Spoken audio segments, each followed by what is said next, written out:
नमस्कार, मैं हूं सबिहा। खास प्रोग्राम में आपका स्वागत है। आज बात करेंगे नीली स्याही की कहानी की। आप सोच रहे होंगे कि ये कैसी कहानी है, क्या वाकई कोई ऐसी कहानी होती है? तो यकीन मानिए, ये नीली स्याही वाली कहानी बड़ी ही दिलचस्प है।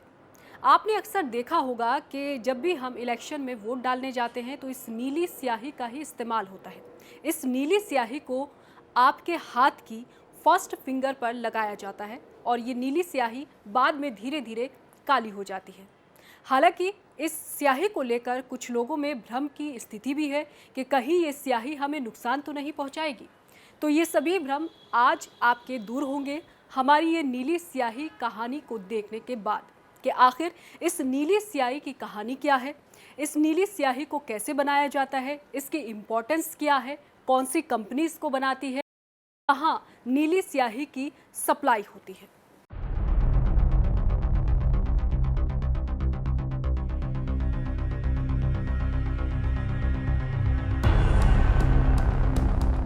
नीली वाली स्याही की कहानी शुरू हुई साल 1951 से। तथ्यों में इस बात का जिक्र है कि राष्ट्रपति राजेंद्र प्रसाद ने मुख्य चुनावी कानून जन प्रतिनिधित्व विधेयक को मंजूरी दी थी।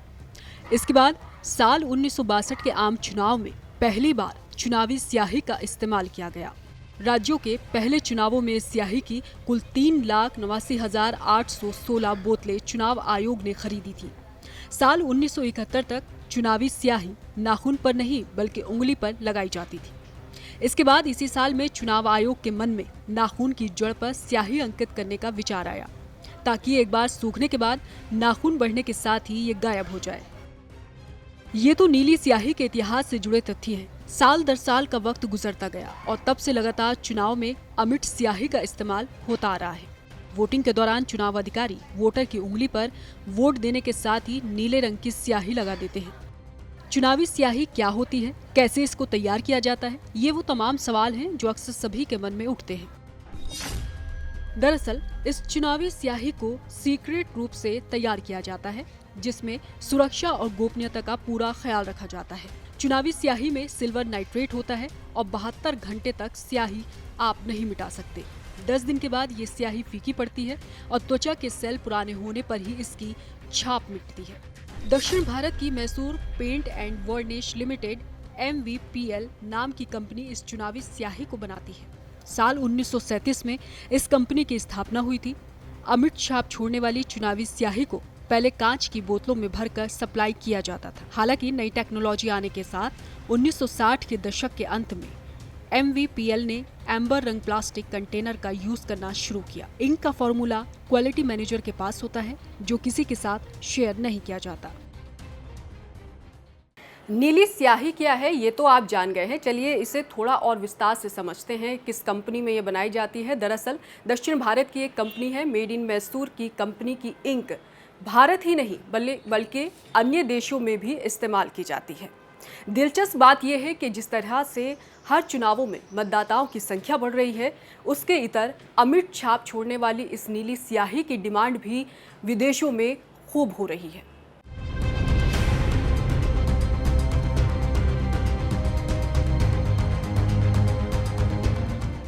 MVPL कंपनी और भी कई तरह के पेंट बनाती है, लेकिन इसकी मुख्य पहचान चुनावी स्याही बनाने के लिए है। इसे इलेक्शन इंक या इंडेलेबल इंक के नाम से भी जाना जाता है। वैसे तो ये कंपनी और भी कई तरह के पेंट बनाती है, लेकिन इसकी मुख्य पहचान चुनावी स्याही बनाने के लिए ही है। साल 1962 के चुनाव से ही इस स्याही का इस्तेमाल होता आ रहा है। देश में बनने वाली चुनावी स्याही देश ही नहीं बल्कि विदेशों में भी सप्लाई होती है। मौजूदा वक्त में इसकी सप्लाई 30 देशों में होती है। तुर्की, मलेशिया, नेपाल, घाना, दक्षिण अफ्रीका के साथ ही डेनमार्क जैसे देशों में मेड इन मैसूर इंक का यूज किया जाता है।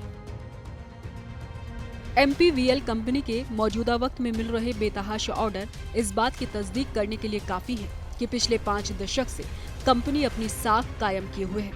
इस बार के लोकसभा इलेक्शन में मतदाताओं की संख्या बढ़ने के साथ अमिट स्याही का अब तक का सबसे बड़ा ऑर्डर कंपनी को मिला। आम चुनाव में स्याही की 26.6 लाख शीशी तैयार करने के लिए कंपनी को कहा गया, जिसके प्रोडक्शन पर करीब 55 करोड़ की लागत का अनुमान है।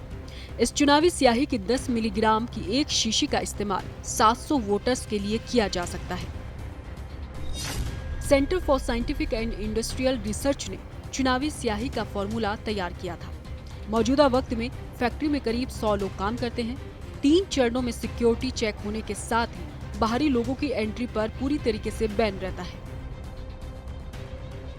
इस स्पेशल रिपोर्ट को खत्म होने से पहले, जाते से पहले आपको एक बात और इम्पॉर्टेंट मैं आपको बता कर जाती हूँ, वो ये कि मेड इन मैसूर जो ये इंक बनाती है कंपनी, दरअसल ये कंपनी इस इंक को थोक में नहीं भेजती है और जो भारत और अन्य देशों से जहां पर इलेक्शन से रिलेटेड काम होते हैं वहां के लिए ही इस इंक को तैयार किया जाता है। भारत के साथ साथ अन्य देशों में भी इस इंक की सप्लाई की जाती है। तो नीली स्याही वाली इस स्पेशल रिपोर्ट में आज के लिए बस इतना ही।